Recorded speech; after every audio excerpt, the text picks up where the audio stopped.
my name is James Feeney. Welcome to or back to my channel. Today I want to get a little witchy on a budget. I guess that's how I'm feeling. I know that for a lot of us, especially now, but just in general, resources can be tight. We don't have, say, money to spend on fancy altar tools and things, and a lot of the time I will go out into nature and I'm always finding various things on I live near the beach and there's a bunch of parks near me, so I'll go to those places and I'll pick up shells and driftwood and branches and rocks that I find really appealing and nice, and they become focal points on my altar tools that I use. And so I think that those are great ways for us to, one, get in touch with nature and the natural world and to really draw upon that in our craft, in our practice, in our magical workings. But also I think that it's a nice way to save some money and to understand that you really don't need to spend anything to be a witch or to have a really lively practice with a lot of tools. I personally am not a minimalist by any sense or stretch. My altar is full of things. I have videos of my altar. It's completely packed with tools and various things that I use. And I recently filmed a witchy favorites in a way, where I went through the tools that I like to use the most and that I find myself using. But for example, things like wands, you can make those out of branches. Athames you can make out of various tools that you find in nature. Pretty much every witchy tool there is an equivalent that you don't need to pay for. And so it's a really beautiful day today, and I thought that I would take you guys with me and we would go out, and I'm not sure where I'm going to go yet, if it's going to be like the beach or a park, but just picking up some tools, and I'll take you guys along, and then at the end we can do a little bit of a haul. And I thought that it would be something that's fun for me and fun for you guys to watch, and hopefully maybe inspires you guys to go out and find some witchy tools for yourself. So that way it's almost like that. I know that a lot of us get immediate gratification or little boost that we get of a moment of joy, I guess, when you buy something or you get an item or you order it and it comes in the mail, or you go to a store and you bring home a new item.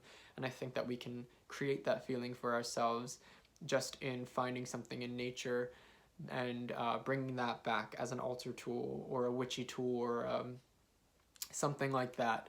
And so I figured, yeah, let's go do that and create that feeling for ourselves without spending money. So I will see you guys shortly wherever it is that I end up going, and we will find some awesome stuff in nature. Hi guys, so we are at the beach. I hope you can hear me over the wind and the waves. We are here, and so it is time to start looking for some fun and cool materials. It seems like the tide is going out, which is usually good for finding things, because as the water recedes, a lot of things that it left behind from the tide having come in, oh wow, the water's coming all the way up, will be left out. And so I will take you guys through and show you guys if I find anything cool. So this will be a little bit disjointed with the clips, but we'll see how it goes. And I had a basket or bag to put stuff in, and I forgot it. So we will see what and how we will carry and store our things. It might mean that we don't get as much out of this trip, because it's tough to carry all your little findings around when you don't have anywhere to put them. But yeah, I will check back in. Maybe I'll show some footage of some cool stuff going on.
Hi guys, I'm back. As the change of outfit and potentially lighting and such will tell you, it is not the same day as the day that we went to the beach. The beach. The beach. So yeah, that took place over, I believe, I don't know, that was a few days ago, but there was time in between. I am probably going to include footage of me having crafted some of the things that I'm about to show you, so this video may be a bit disjointed. I hope it's not that jarring to go between all these clips and try to follow what I'm trying to create as far as like a timeline goes, because I know I'm a bit jumbled in all of it. But yeah, so now I'm going to take you guys through some of the things that I made with the materials that I found on the beach. I showed some clips of me going through the sand, finding things, so not all of those actually went into the crafts. Likewise, not everything that I showed on camera I actually took home. Some of the things that you're going to see are things that weren't included in the footage that of the items that I'm about to show. So yeah, but first I made this wand of sorts, and so yeah, there's some sea glass, a shell, part of a snail's shell, another shell, some string, or yeah, string. I kind of fastened this really thin rock, smooth rock here with a glyph for water painted up here, fastened on some string and sea glass. And I'm not in love with how this top part turned out. I wish and I think it would have looked better without this dark paint, because now it kind of got on the sea glass and detracts from it.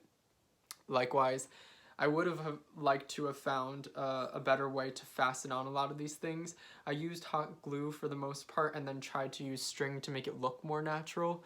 And so something about that doesn't feel as, I don't know, organic or good or right. And so I do have a wand that I love, I use and love. What am I doing? This wand right here. And so I do think I will continue to use that wand as my primary wand for magical practice and workings, but this will be a nice object for my altar, something to signify water and to have come from the beach. This is drift. Sorry everyone, I think my camera cut out. My phone died, so yes, I know it cut out. So I know I was talking about this wand, and yes, I don't think I will use it as an actual wand in magical practice, but it's nice to have as a signifier of the element of water and some beachy elements, and something to show, I guess, my creativity and ability to create on my altar. So it has been sitting there since the day I made it after it dried, and I do enjoy how it looks. I just don't, I think something about it feels almost too, something feels like corny about it to use as a wand, just because of like the paint and the hot glue. I know that for some people that's not an issue, but for me, I guess it took on an element of artificiality that I wouldn't want in a wand, in an actual wand, but that same element of artificiality makes it really pretty and nice to have as sort of an altar decoration or symbolic aspect, if that makes sense. So that's how it's probably going to be used, but I really enjoy it, and I hope you guys saw in some of that footage how I made it, or bits of how I made it. So this is one thing we made from that trip out of those materials. Another was from this sort of cement-like rock. I don't think this is a natural rock. I think it's a bit of cement that had been battered by the ocean. It just seems like that. But it was in this sort of triangular shape. And so I took the other side, and I didn't do much to it in terms of like crafting and combining things, but I just took some paints. And you may know from other videos I have up that I work with the Sheila Nagig as a deity, as I guess my matron. And in my work with the Divine Feminine, she is the figure I work with. So yes, she's the goddess I work with. So I decided to paint her on this stone and put that on my altar, and it felt nice to really create a depiction of the Sheila Nagig myself and have that be something on my altar. I have a really nice, well, you can see it in the video of my Divine Feminine altar, and I think I've shown it before, but I have a really nice metal sculpture of her on that altar, but it's nice to have something that I created myself. And it didn't turn out quite as I expected. I kind of envisioned the way it would appear a bit differently than this, but all the same, it came out and it feels right in how it came together. So it is as it should be, and now it has a place on that altar, and I really enjoy it. So that's something that I found at the beach, just this weird triangular stone, and I felt called to paint the Shiona gig. Next, we don't really have much more in terms of crafts. This one I guess is kind of a craft, so here. This was a shell that naturally had a hole here. I find that a lot of these types of shells will have holes right there and just naturally have them. I guess that has something to do with where the creature that lived inside was maybe connected to the shell or something like that. So a lot of those more worn shells will have that. And so I took that and I wanted to make it into sort of a necklace. Oh, a little fly. And so I just took this really raw string. I might exchange it for something a little bit nicer if I can find one to make it look not so, I don't know, but there's something about it that seems rustic when it's on this sort of raw string. But I just took a hot glue gun really from the back. You can't even see the hot glue that much, but I took these shells and I sort of made it this little thing. And I thought that these shells specifically were pretty. One's kind of purple, one kind of has a sandy tone, and this one's very like feathered and sharp. And so, yeah, it's a little necklace, I guess. And yeah, it's nice. I like it. I haven't worn it too much, but it is pretty cool. I feel like it would be, I don't know, it's beachy, it's cool, it signifies the water. And so we made that. And then another one, and I didn't do anything with this tool, but I have been using it since I found it. And that's just a plain shell. It's a little bit on the bigger side. It's not a massive shell by any means. It's really hard to find those bigger ones fully intact. I find that the bigger the shells are, the more likely they are to have already been broken, and especially to like a significant degree. So the really big ones are usually broken. Every once in a while you'll find like a nice big one that's fully intact, and that seems to be really rare, and I didn't find any this time. I haven't found any for like a while now, but I mean I found a big one, but it was really broken. So this was the largest fully intact shell that I found, and I've been using it as like a little offering dish on my altar. It can hold water, salt, sand, earth, any sort of like offerings of as I almost drop it, of like food or something like that. If I'm doing any sort of offering or need a dish for something, I could even put, say, incense or a smudge stick in here so that it burns well. I could use it a little bit to burn things. I don't think active fires would fare very well in this, but maybe incense and smudge sticks would be alright. And so, yeah, I've been using it like that. I might actually fill it with sand, and then that sand would probably be a better base to then put, say, an incense or something burning or a little candle in it. And so that's really cute, and I've just been using it like that. And then finally, I guess not as much came out of this trip as I thought. You don't always find things on the beach. It's kind of a hit or miss, and there are a bunch of materials that I'm not showing here that I just kept, and they're little and they don't really have a use right now, and they might be incorporated into something later. Like bits of sea glass and really pretty shells, but there wasn't any way that I found to use them at this given time, so I'm not showing them. They're kind of just sitting in a pile, like a bag downstairs. So if they at some point in time get used and become something, I'll be sure to share that in a future video. Or if I do another round of this, and then I can draw from them and add to it and find more things. But I also found there's a lot of driftwood on these beaches, but it's hard to find quality pieces of driftwood. If you live near a beach that has driftwood, you might have a similar circumstance where it's like, especially at this time of year before any of it has been potentially cleared off, there's tons of it.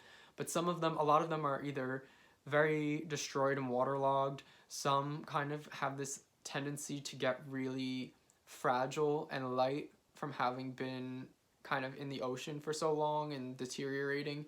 So I look for ones that are kind of like weathered and all the bark is off and it's clearly been sculpted by the sea, but still has this weight and density and strength to it. And so that's why I use this one stick. The actual stick is quite heavy and dense and hard, and it's dried out very well. And that's the kind of driftwood that you can use for things, and that I find is better. I don't really like the really pieces that are like very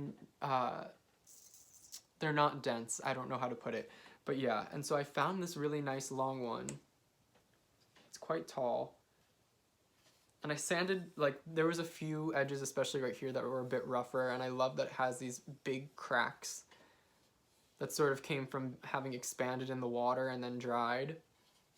And so there's something about it. I haven't turned it into anything just because I was going to, and then I made this wand, and this wand turned out kind of like corny. And at first I really wanted to make a wand that I would use, but then it turned into this, and so I got scared that the staff would be the same and that it would turn out corny and I wouldn't actually end up using it for anything. And so right now as it stands, it's just really nice. I'm trying to, here I'll stand up, I guess. Can kind of comes up to, I mean, my belly button's like down here. I don't know why that matters, but like, I guess, so it's like almost up to my ribs, pretty much. So it's pretty tall, and it would make like a nice walking stick or staff, maybe in like a spiritual sort of ceremony. I kind of engage in more natural magic and like shamanic type practices, so a staff would actually be really beneficial and useful, especially for things outside. And I like that it feels very earthy, but also ocean.